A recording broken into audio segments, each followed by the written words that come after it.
नमस्कार दोस्तों, आपका हमारे चैनल डी प्लेटफॉर्म पर स्वागत है। आज हम कक्षा 10वीं आपके गणित का पहला चैप्टर क्या है, वास्तविक संख्या है, वो पढ़ेंगे। इसमें आपके पास पुरानी किताब हो तो पुरानी किताब में से आपको केवल 1.2 प्रश्नावली और 1.3 प्रश्नावली ही पढ़नी है। तो आपको पेज संख्या 8 खोल लेनी है, जहाँ पर लिखा अंक गणित की आधारभूत प्रमेय। इस प्रमेय को पढ़ेंगे। प्रमेय है 1.2।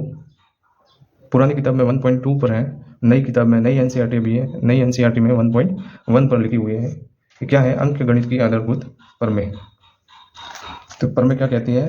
प्रत्येक भाज्य संख्या को, दिख रहा होगा, प्रत्येक भाज्य संख्या को अभाज्य संख्याओं के एक गुणनफल के रूप में व्यक्त यानी गुणनखंडित यानी टुकड़े भाग किया जा सकता है, तथा यह गुणनखंडन अभाज्य गुणनखंडों के आने वाले क्रम के बिना अद्वितीय है, यानी क्रम का कोई फर्क नहीं पड़ता है।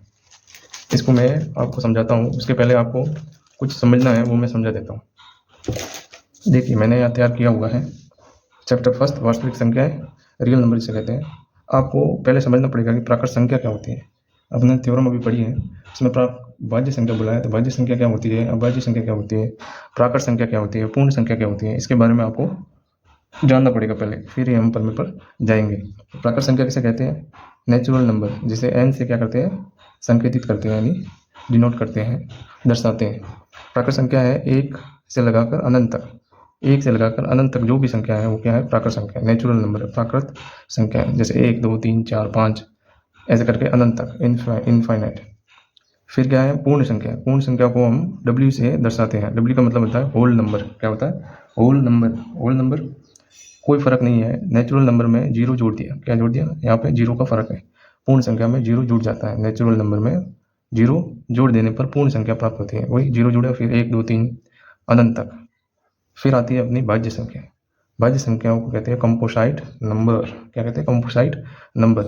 मतलब भाज्य संख्या किसे कहते हैं? परिभाषा इसकी है, ऐसी संख्याएं जो स्वयं यानी खुद और अन्य संख्याओं के द्वारा विभाजित होती है, जिसमें स्वयं का और अन्य संख्याओं का भाग जाता हो। जैसे हम उदाहरण से समझिए। उदाहरण पहला है, हमने लिए 10 संख्या के लिए, भाज्य संख्या लिए 10। तो 10 में 1 का भी भाग जाता है, 2 का भी जाता है, 5 का भी जाता है। 5 का लोगे तो 2 बार, 2 का लोगे 5 बार, और 10 का भी जाता है 1 बार। ऐसे दूसरा उदाहरण लिया है 16। 16 में 1 का भी भाग जाता है 16 बार, 2 का जाएगा 8 बार, 4 का जाएगा 4 बार, 8 से भी विभाजित होगी 2 बार, और 16 से 1 बार। यानी ऐसी संख्याएं जो स्वयं और अन्य संख्याओं के द्वारा विभाजित होती है, उन्हें भाज्य संख्याएं कहते हैं।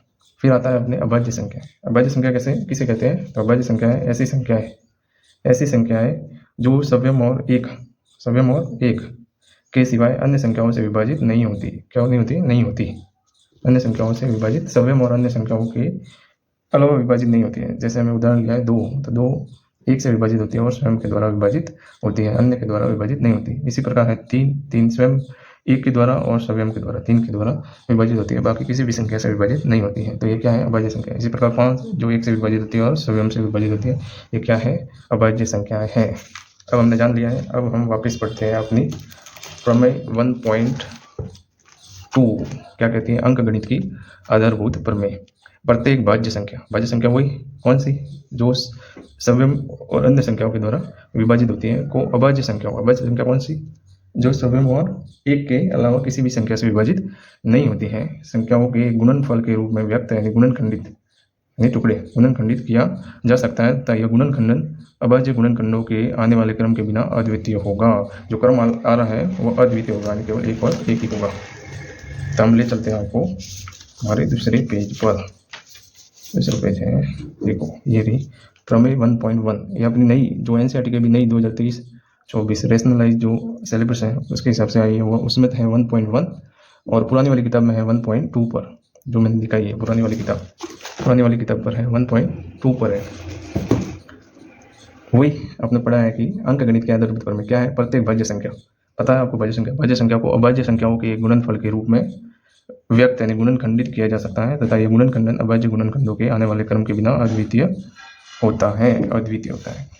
ठीक है। एग्जाम्पल लेते हैं 140। वही एग्जाम्पल है अपने 1.1 यानी पुरानी वाली 1.2 पर दिया 140 ये उदाहरण है।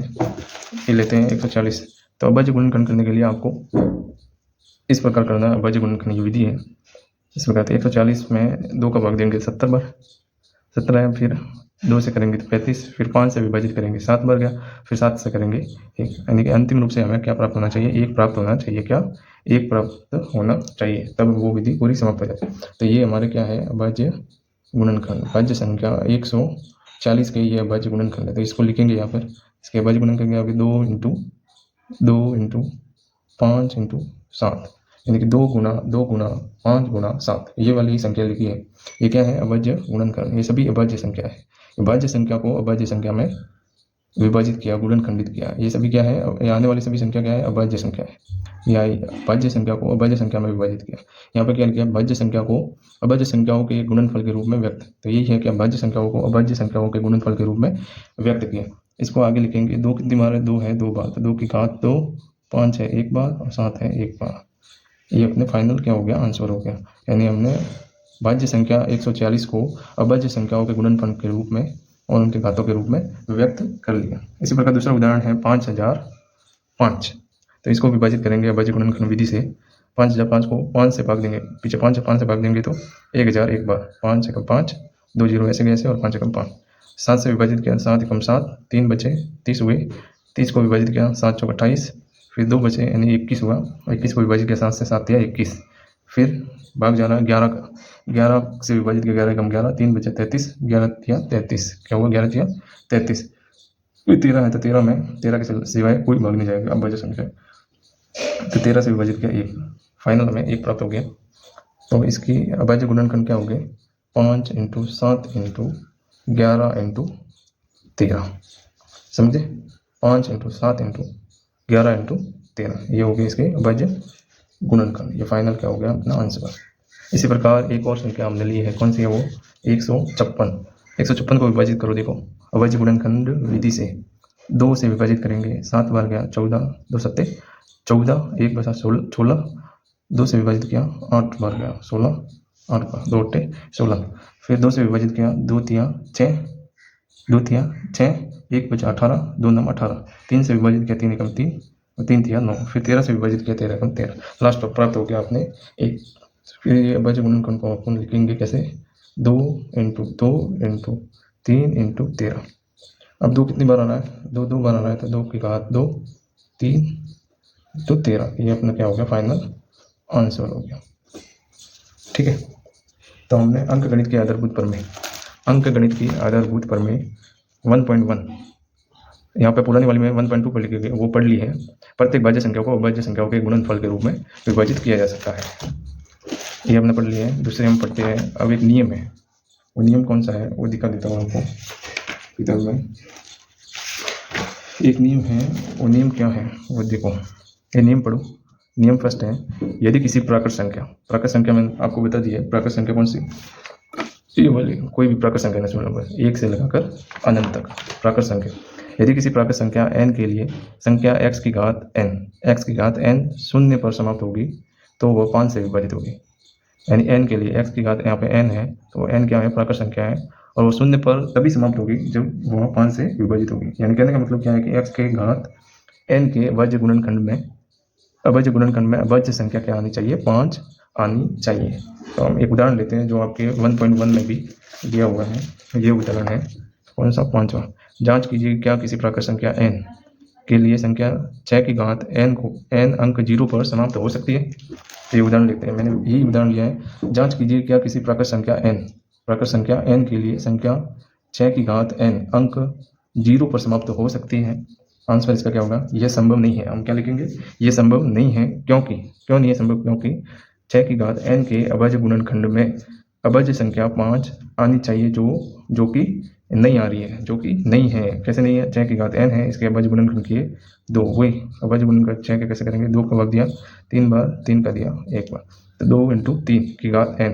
अभाज्य गुणनखंड में क्या आनी चाहिए, 5 संख्या 5 आनी चाहिए, तभी वो अंक शून्य पर समाप्त हो सकती है। तो यहाँ पर 2 और 3 के अलावा कोई आ रहा नहीं है, इसमें सिर्फ 2 और 3 ही आ रहे हैं। अतः हम क्या लिखेंगे, इसी प्रकार आपको आंसर लिखा। अतः अंकगणित के आधारभूत प्रमेय की अद्वितीयता हमें यह निश्चित कराती है कि 6 की घात n के गुणनखंड में 2 व 3 क्या है, 2 व 3 के अतिरिक्त कोई अभाज्य गुणनखंड नहीं है। इसलिए ऐसी कोई संख्या n, ऐसी कोई संख्या n नहीं है जिसके लिए 6 की घात n अंक 0 पर समाप्त होती है।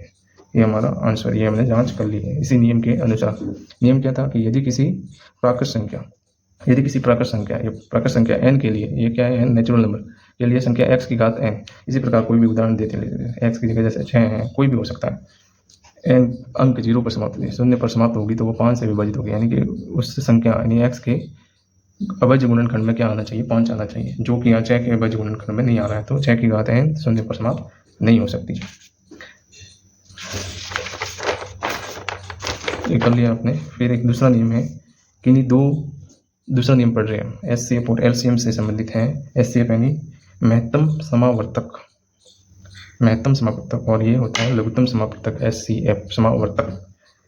इंग्लिश में कहते हैं SCF को कहते हैं हाईएस्ट कॉमन फैक्टर, और LCM को कहते हैं लोएस्ट कॉमन फैक्टर। नियम 2 क्या कहता है, किन्हीं दो धनात्मक पूर्णांकों, वही पूर्णांक मैंने बताया था आपको, 0 पूर्णांक बताए थे 0 से लगाकर इन्फिनिट तक, दो धनात्मक पूर्णांकों A और B के लिए SCF A और B का और इंटू LCM A और B का क्या बराबर होंगे, दोनों संख्या के गुणनफल के बराबर होंगे। ये दोनों संख्या जो है इनके गुणनफल के बराबर इन दोनों के SCF और LCM के गुणनफल होंगे। जैसे एक उदाहरण है SCF, जैसे SCF किस प्रकार है, SCF संख्या A और B का, दो संख्याओं का SCF क्या होगा, संख्याओं में प्रत्येक उभयनिष्ठ इन दोनों संख्याओं में प्रत्येक उभयनिष्ठ अभाज्य गुणनखंड, ये दोनों संख्या कोई भी हो सकती है, जैसे 10 और 20 हो, तो इनके प्रत्येक के उभयनिष्ठ अभाज्य गुणनखंड की सबसे छोटी घात का गुणनफल।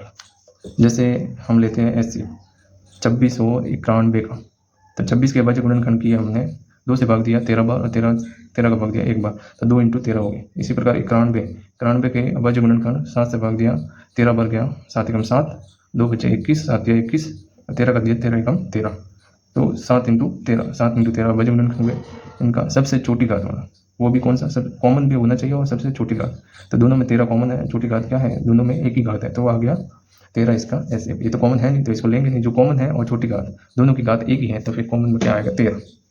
इसी प्रकार LCM संख्या, दो संख्याओं का LCM कैसे निकालेंगे, LCM संख्याओं में संबंध प्रत्येक अभाज्य गुणनखंड, दोनों संख्याओं का अभाज्य गुणनखंड की सबसे बड़ी घात लेनी है।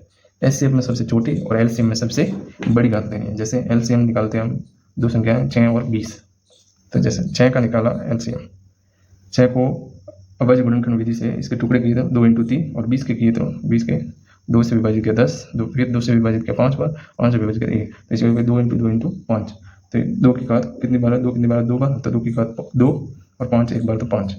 इन दोनों में LCM लेंगे तो क्या, सबसे बड़ी घात। LCM क्या होती है, कॉमन, लोएस्ट कॉमन फैक्टर, यानी कॉमन में सबसे बड़ी घात, तो 2 है, 2 इसमें भी है, 2 इसमें भी है, लेकिन 2 की यहाँ पर एक घात है और यहाँ पर 2 घात है, सबसे बड़ी घात लेंगे, तो 2 की सबसे बड़ी घात ले ली। फिर लोएस्ट कॉमन फैक्टर, फिर दूसरा कॉमन आ रहा है उसको ले लिया, फिर जो नहीं कॉमन नहीं आ रहा है उन सबको ऐसा का ऐसा लिख लेंगे। 3 की घात क्या है, 3 इसमें नहीं है, 3 की घात 1 है, 3 को ले लिया, फिर 5 है बची हुई संख्या, तो 5 को ले लिया। ये क्या है, LCM, पहले कॉमन वाली घात, कॉमन है उसकी सबसे बड़ी घात लेंगे, 2 इसमें भी कॉमन है, 6 में भी, और 20 में भी 2, 20 संख्या है, संख्या 20 में भी अभाज्य गुणनखंड में 2 कॉमन है, तो 2 कॉमन की, इन दोनों में 2 कॉमन की सबसे बड़ी घात 2 की कौन सी है, 20 वाली, 20 में जो है 2 की घात 2 की घात सबसे बड़ी वाली ले ली, कॉमन वाली सबसे बड़ी घात 2 की घात 2, और फिर जो कॉमन नहीं आ रहा है, कौन नहीं आ रहा है, एक तो 3 बचा और एक इसमें बचा 5, तो 3 और 5 ऐसे कैसे लिख ली। 2 की घात क्या हो गया, 2 मतलब 4, 3 ऐसे कैसे और 5, 4 × 3 12 और 5, तो हो गया 60। आंसर अपना क्या आ गया LCM में 60, समझे। इसी प्रकार और अपन क्या करेंगे,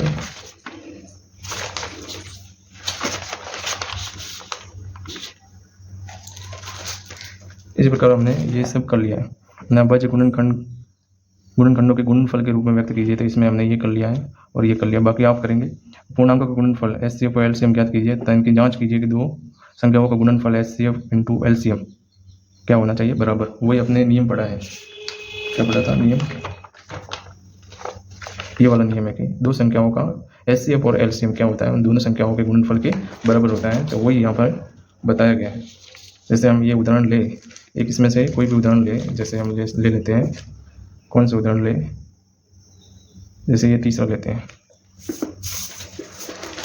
उदाहरण लेते हैं, ये दूसरे का तीसरा उदाहरण क्या है,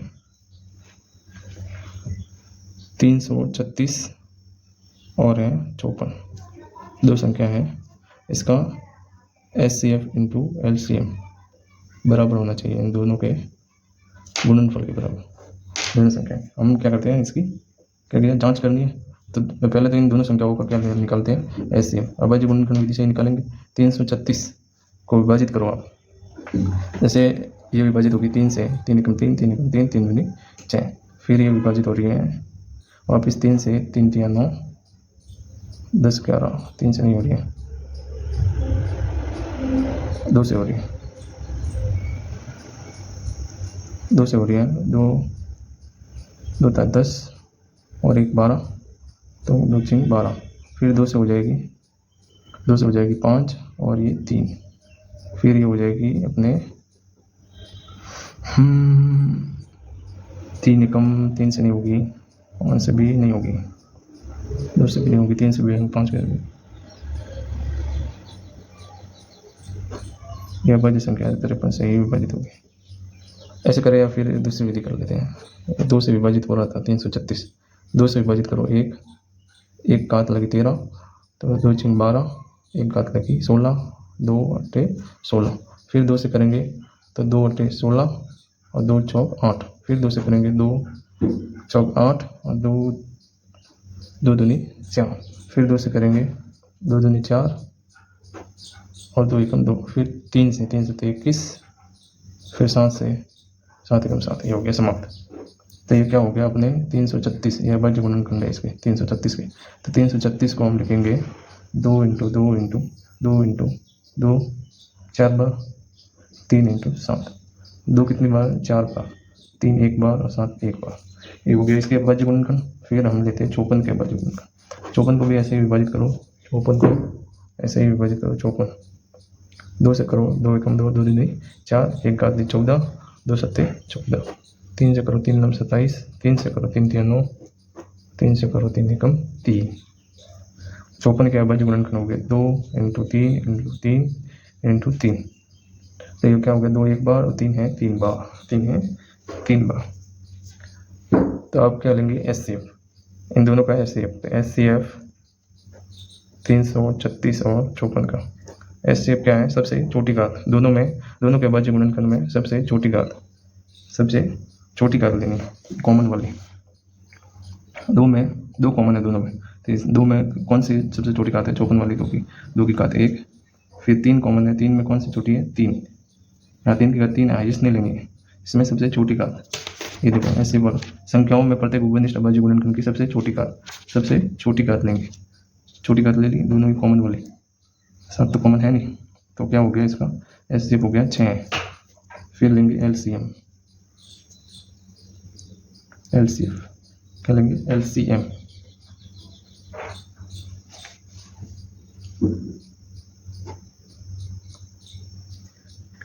लेंगे 336 और 54 का, तो क्या आएगा इसमें LCM में, देखो LCM में क्या है, संख्याओं में संबंध प्रत्येक अभाज्य गुणनखंड की सबसे बड़ी घात, तो इन दोनों के अभाज्य गुणनखंड को देखिए, ये वाला और ये वाला, सबसे बड़ी घात 2, कॉमन में 2 है, 2 की सबसे बड़ी घात क्या है, 2 की घात 4, और 3 कॉमन है, 3 में सबसे बड़ी घात क्या है, 3 की घात 3, बाकी कौन से बचे, 2 आगे कॉमन, 3 वाला हो गया, 7 बचा 7, तो ये 2 की घात 4, 2 की घात 4 को क्या लिखेंगे अपन, 2 की घात 4, 2 दूनी 4, 4 दूनी 8 और 8 दूनी 16, 2 की घात 16, 3 तिया 9 और 9 तिया 27, 9 तिया 27 और 7, गुणा कर लीजिए इनका,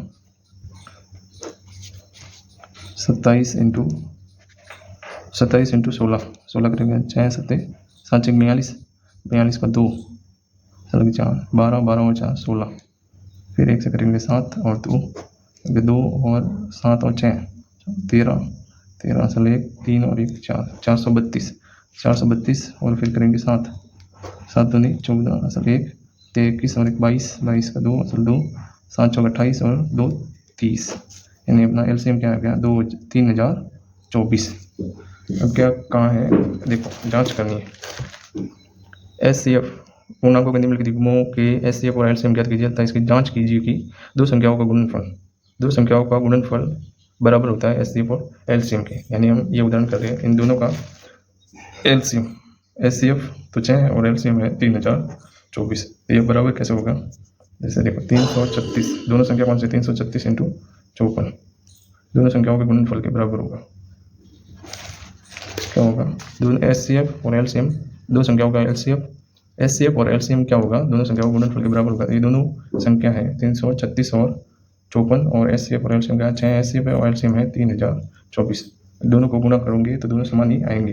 जैसे कि हम कर लेते हैं 336 को 54 से करते हैं, 336 इंटू क्या कर लेते हैं 54, 6 कम 6 12 6 8 6 24, 24 का 4 असल 2, 4 तिया 12 और 2, 12 और 2 14, 4 असल 1, 4 तिया 12 और 1 13, गुणा 5 6 30, 30 का 0 असल 3, 5 तिया 15, 15 और 3 18, 18 8 असल 1, 5 तिया 15 और 1 16, तो हो गए 4 4 3 और 8, 3 और 8 कितने हो गए? 8 9 10 11, 11 का 1 असल 1, 6 और 7 और 8 और 1, यानी कि 18,144। ये आ गया 18,144 बराबर ये 6 इंटू 3024, तो 3024 इंटू 6 कर ले, 6 चौक 24 असल 2, 12 12 और 2 4 24, 12 और 2 14, 6 12 और 2 14, 14 का 4 असल 1 और फिर 1, 6 का गुणा 0 से 0 और असल वाली 1 तो 1, 6 कम 6 12 6 18, 18,000 क्या आ गया है? 18,144। तो 18,144, तो ये क्या हो गया? सिद्ध हो गया। क्या हो गया? आपने सिद्ध हो गया, आपने जांच कर ली। क्या जांच कर ली? कि दो संख्याओं का एचसीएफ, दो संख्याओं का एलसीएम, इन दोनों का गुणनफल दोनों संख्याओं के गुणनफल के बराबर होता है। ठीक है, अब हम देखते हैं दूसरा वाला कोई उदाहरण देखते हैं। फिर अब हम लेते हैं, ये हमने कर लिया, ये कर लिया, बाकी आपको करने। अब लेते हैं तीसरा, अभाज्य गुणनखंड विधि द्वारा निम्नलिखित पूर्णांकों के एचसीएफ और एलसीएम ज्ञात कीजिए। जैसे कि 12 15 और 21, हम ये लेते हैं, तीन संख्याओं का एचसीएफ और एलसीएम निकालते हैं। तो संख्या कौन सी है? देखो 12 15 और 21, तीन संख्या है, इनका क्या निकालना है हमने? एचसीएफ और एलसीएम, तीन संख्याओं को निकालना है। देखो तो 12 का करो, 12 का अभाज्य गुणनखंड करेंगे, 12 का 2 से करेंगे 6, फिर 2 से करेंगे 3, 2 से भाग देंगे 3, फिर 3 से, तो 12 का अभाज्य गुणनखंड क्या हो गया? 2 इंटू 2 इंटू 3, यानी हम लिखेंगे इसको 2 की घात 2 इंटू 3। फिर है आगे है 15, 15 को करेंगे, 15 का अभाज्य गुणनखंड करेंगे 15, 15 को करेंगे 3 से विभाजित होगा, 3 पंजे 15, और फिर 5 से विभाजित होगा 1, 15 के हो गए 3 इंटू 5। फिर है 21, 21 के अभाज्य गुणनखंड करो 21, 21 के 3 से करोगे 3 7 21 और 7 से विभाजित होगा 1 आया, तो इसके अभाज्य गुणनखंड होंगे 3 इंटू 7 हो गई। अब इन तीनों का एचसीएफ संख्या 12 15 और 21 का एचसीएफ क्या होता है? सबसे छोटी घात। तीनों में कॉमन क्या है? ये देखो, इसमें भी 3 है, इसमें भी 3 है और इसमें भी 3 है, तीनों में 3 3 है, और 3 की छोटी घात क्या है? 3 की घात 1 ही है। फिर 5 किसी में कॉमन नहीं है, 7 भी नहीं है, तो इसका एचसीएफ तीनों को क्या हो गया? 3। क्या हो गया? 3। फिर एलसीएम लेंगे, एलसीएम संख्या 12 15 और 21 का एलसीएम क्या होगा? सबसे बड़ी घात। तो तीनों में कॉमन क्या है? तीनों में कॉमन है, एक तो है 3, तीनों में कॉमन 3 की बड़ी घात क्या है? 1 ही है, तो 3 हो गया। फिर है, फिर क्या कॉमन है इसमें? फिर कोई कॉमन नहीं है, 3 कॉमन था तो 3 की घात तो ले ली। फिर दूसरा ऐसा कैसे निकला? 2 की घात 2, 5 और बचा 7, 5 और 7, और ये जो बची हुई संख्या हुआ ऐसे कैसे? तो ये होगी 3, 2 की घात 2 को 4, 5 और 7, 3 चौक 12 और 5 और 7, 12 पंजे 60 और 7, 6 7 42 है, 7 6 42, तो ये हो गया 420। एलसीएम क्या हो गया अपना? 420। तो इसी प्रकार हमने तीसरा भी कर लिया। फिर ये दिया है कि इसका एचसीएफ 9 दिया है, तो क्या कहते हैं? एलसीएम ज्ञात कीजिए, तो वो इसी विधि से होगा।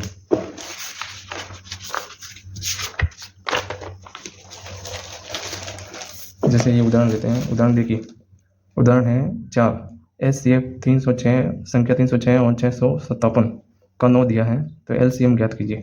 क्या दिया है? उदाहरण 4 का है कि HCF संख्या 306 और 657 का HCF दिया हुआ है 9।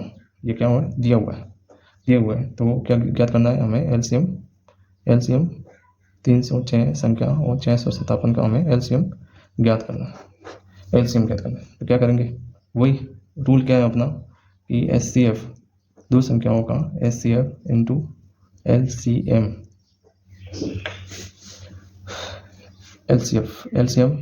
संख्या दो का दोनों संख्याओं के गुणनफल के बराबर होता है। तो यही रूल लगेगा। HCF अपना दिया है तो LCM निकालना है, तो LCM संख्या 306 इंटू 657 का क्या होगा? LCM क्या होगा? LCM निकालना है तो संख्या A इंटू B बटे HCF A B। तो हमें HCF तो दिया हुआ है, संख्या दोनों क्या है? 306, दूसरी है 657। HCF हमने दिया हुआ है 9। क्या होगा? 9। 9 से विभाजित कर लो। 9 से विभाजित करोगे, इसे करते हैं इसे 9 चिंग 54, 9 सते 63, 9 सते 63 तो 2, 9 3 27, 9 1 9 9 8 9 3 27, 73 बार देना। 9 से 657 को काटो, 65 है यहाँ पे, 9 सते 63 तो 2 बचा है 27, 9 3 27, 9 3 27 तो 73 बढ़ गया। 9 से काटा तो बचा क्या? 306 इंटू 73। तो ये कर लो 306 इंटू 73 करेंगे तो क्या आएगा? 6 6 12 6 18, 8 असल लगे 1, असल 1, 3 का गुणा 0 से 0 और 1 ऐसे कैसे? 3 दिया 9, 7 चिंग 42 का 2 असल 4, 0 4 का 4, 7 दिया 21, 8 3 9 4 13 असल 1 2 22,338। क्या आ गया? 22,338। आंसर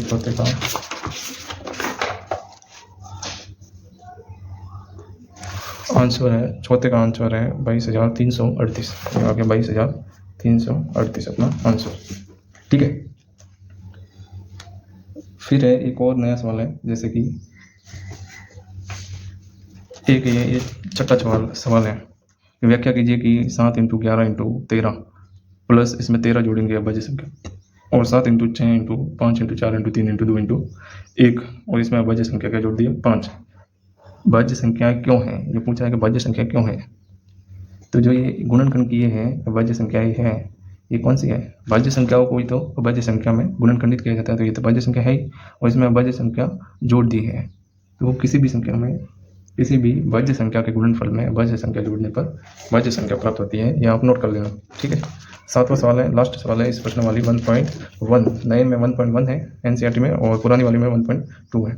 ये 7वां सवाल क्या कह रहा है कि किसी खेल के मैदान के चारों ओर एक वर्ताकार पथ है। इस मैदान का एक चक्कर लगाने में सोनिया को 18 मिनट लगते हैं, जबकि इसी मैदान का एक चक्कर लगाने में रवि को 12 मिनट लगते हैं। मान लीजिए वे दोनों एक ही स्थान पर एक ही समय पर चलना प्रारंभ करके एक ही दिशा में चलते हैं।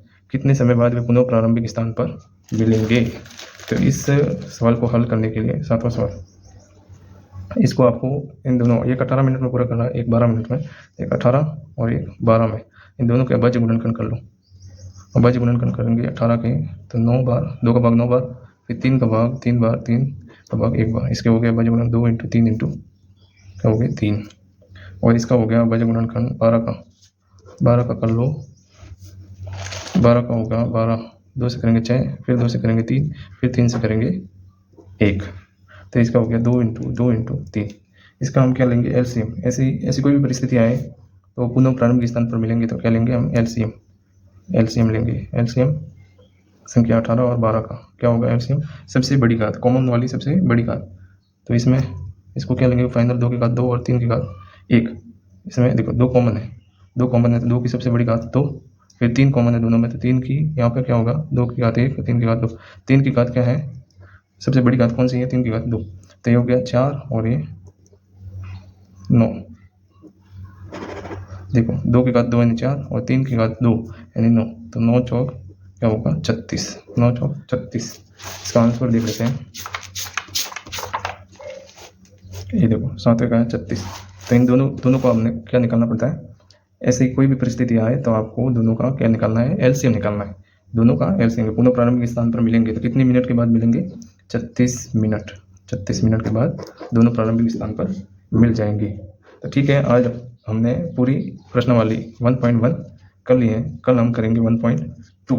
1.2 आपके हैं अपरिमेय संख्या से, अपरिमेय संख्याओं का पुनर्भ्रमण यानी पहले आपने पढ़ लिया है फिर वापस पढ़ रहा है। तो ये सिद्ध कीजिए √5 एक अपरिमेय संख्या है, तो ये हम कल करेंगे। नए वाले में 1.2 है, पुराने वाले में 1.3 पर है। ठीक है दोस्तों, तो मिलते हैं कल। आज के लिए इतना ही। धन्यवाद, नमस्कार।